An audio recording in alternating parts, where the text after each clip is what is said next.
So this is how we road trip. Just me and the Squatch going off to ride into the sunset. We're not quarantining right now. We are social distancing because I've got to make money so that I can pay my bills. And my dad has a job redoing a floor in San Luis Obispo where we can, fully complying with social distancing, we'll be able to fulfill that job, and I will be able to get some money so that I can pay my bills. Well, so that I can pay our bills. I'm not going to pay your bills. I'm gonna pay my bills. Anyway, Squatch is going down here, but he's with us in spirit. That dude is walking his chihuahua off leash. You know, some hawk is gonna come right down from the sky and just nab that thing up. This is how I stay awake on a drive. I don't need coffee. I don't need to pry my eyes open or blast music. I just need someone to talk to. Don't live like dying. Oh, didn't I see you crying?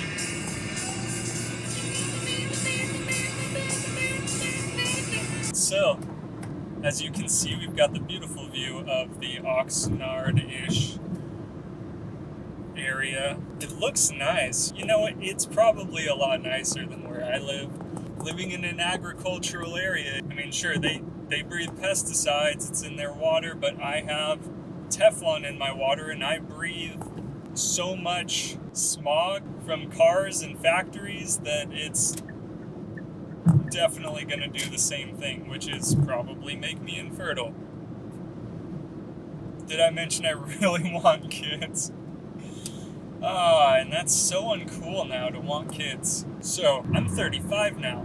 I have hit the big 3-5 where I'm about over the hill. I was at the top of the hill, so now I am over the hill. It's true. I've been 35 for I'm going to say 15 days now. And there's something to a midlife crisis that I haven't ever heard someone say, but maybe it's just because I didn't give a crap because I wasn't anywhere close to that.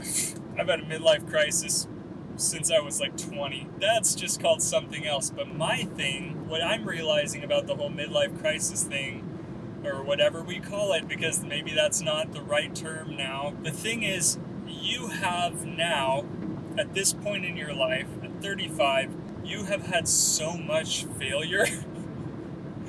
If you're a normal person and everything hasn't just been handed to you, you have had so much failure that you don't see coming back from that there's no way to get anything back. All the things that you look back to and you wish you could go back and get those things back, you can't.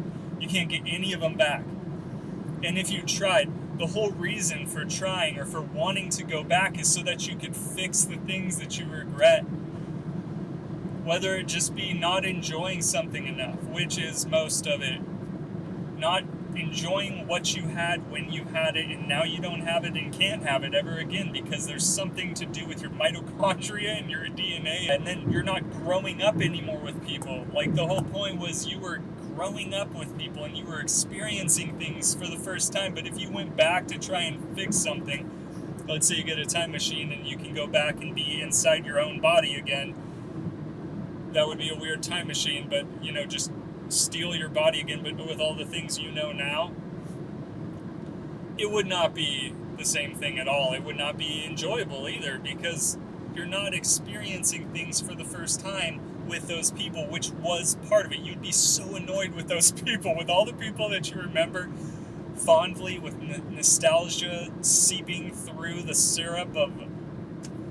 We're eating pancakes. You didn't know? Just the syrup of nostalgia getting soaked into those pancakes. You would look at them and be pissed off. You'd be like, these are entitled brats. These kids are dumb. Man, I can't believe they thought that. I can't believe that I believed what they said. It wouldn't be the same. You can't go back to that. You can only go forward. You are still very young. You are a 35-year-old soul. And there is an eternity ahead. You are very young.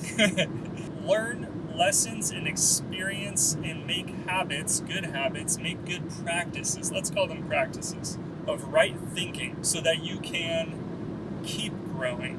keep growing in a good way, in a way that is loving, in a way that is taking advantage of time, of experiences with people to make the most of it, not taking advantage of people, not gaining at another person's loss. That's not a healthy model. That's a corruption of greed. And to remove that, to be able to look at what is important, which is one day there will be streets where the pavement is gold. The pavement is gold, meaning, dang, those are some awesome streets. It's that gold doesn't mean anything anymore. He says, buy and eat for free. Buy bread for free. In my Father's house are many mansions, he says. The idea that all the things that we go for because we think they will bring us happiness, all those things are provided. That's not the happiness. Those aren't the things that make us happy. He makes us happy. We were designed to be made happy by enjoying God. I don't know how much clearer this could get. So if that's how eternity is going to be, then that's how we should be now, already practicing for eternity. That doesn't mean you don't eat now. That doesn't mean you don't work now. No, you do all of that, but you do it not pursuing the things. You pursue God, and you pursue relationships with people where you can give them God, where you can, this is not evangelism. This is, you have a relationship with God where you are delighted in Him. You praise Him. You worship Him in everything you do because you have the right mindset, the right understanding where everything that I do can be praised to Him and should be praised to Him, because look at all the things. I can use these. I can use my hands. I can use my eyes. I can experience all of this plane, all of this world. All things are held together by the word of His power. By the word of His power. He says, let there be light, and there is light. That's waves. Not only does He speak it, but then, so I speak, it's waves, but it's not the same waves at all.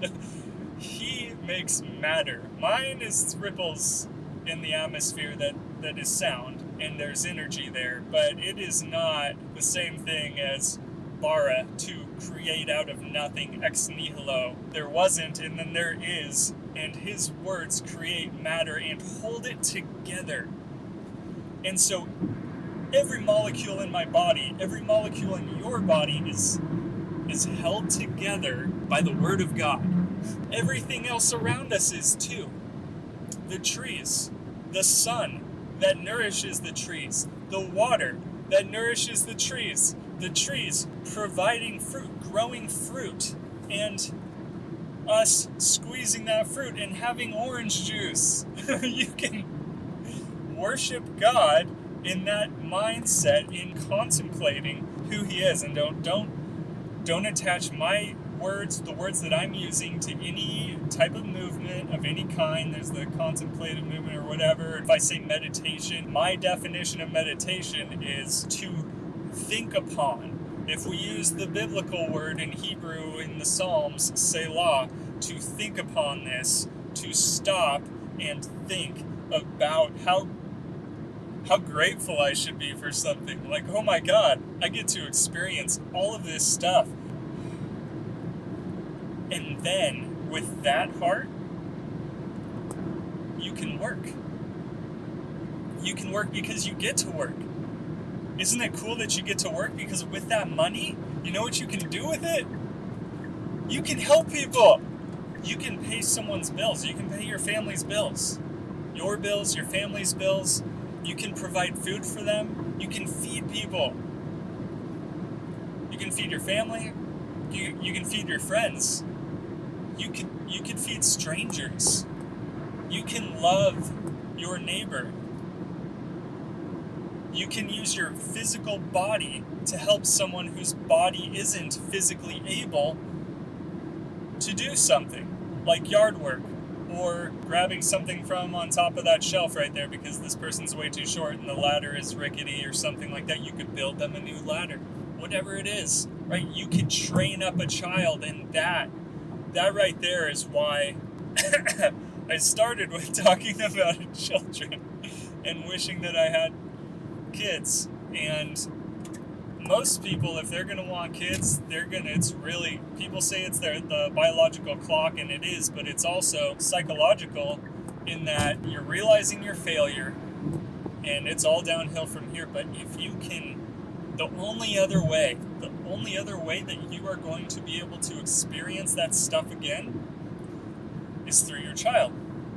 And I know that people try to make their kid do what they want, like make them a football player or make them a doctor or whatever, the thing that they wanted to be, to fix their failures so that they can somehow live on, their progeny can live on to do the thing that they weren't able to. Like King David's son, Solomon, building the temple. The temple's great. The temple was great before it got torn to pieces. But the life of Solomon didn't turn out too well, did it? That's all the wisdom that this world can offer. Wisest man ever. His life did not turn out great.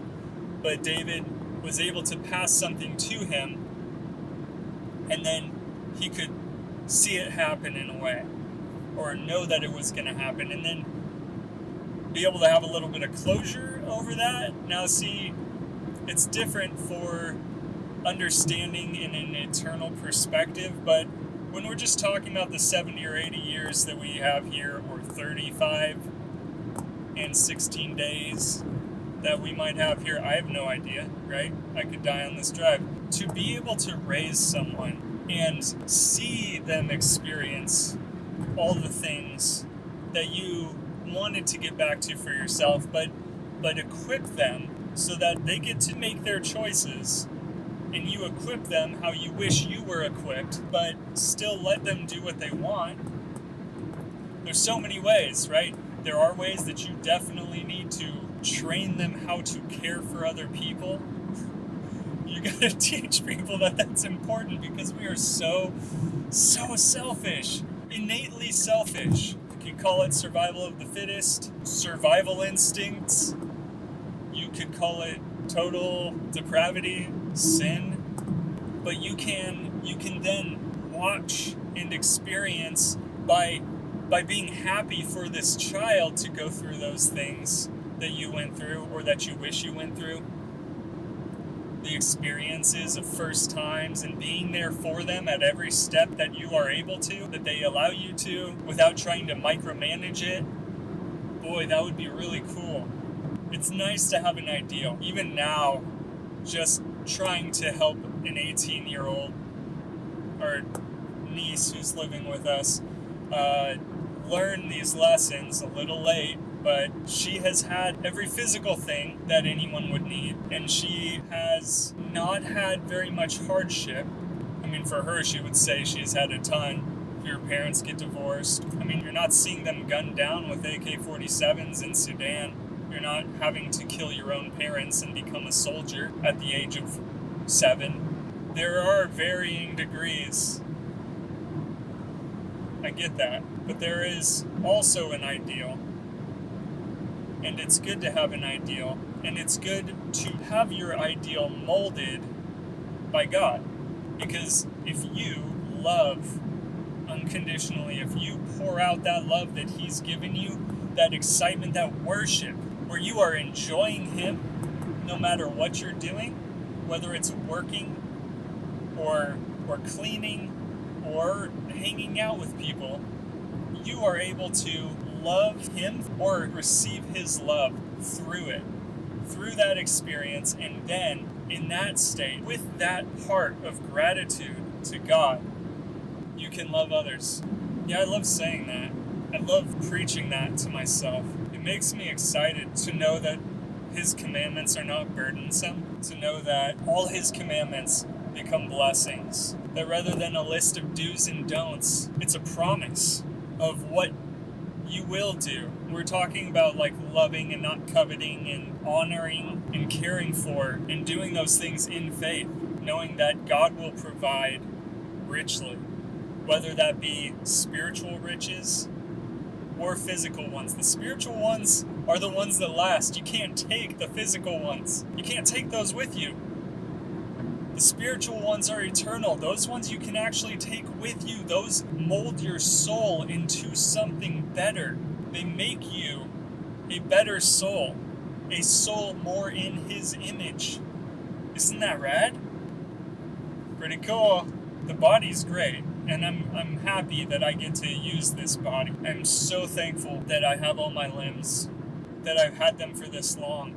I have eyes, I have a nose, I have all my senses, all the senses that everyone else says they have. I'm pretty sure I have them. I'm a little colorblind, but it hasn't affected me at all.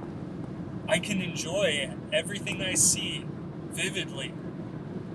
It's incredible, this place. Not only does it do what it's supposed to, not only am I able to operate within it, but I'm also able to marvel at the majesty that when God says, let there be light, and when He creates, and when He parts the land from the water and creates animals, they're not just blocks doing this one job.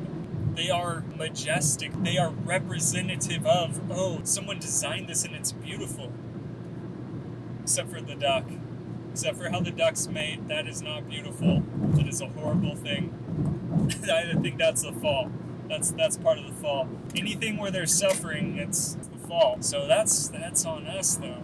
So that's my freestyle for right now. Aren't you glad I wasn't talking about chihuahuas?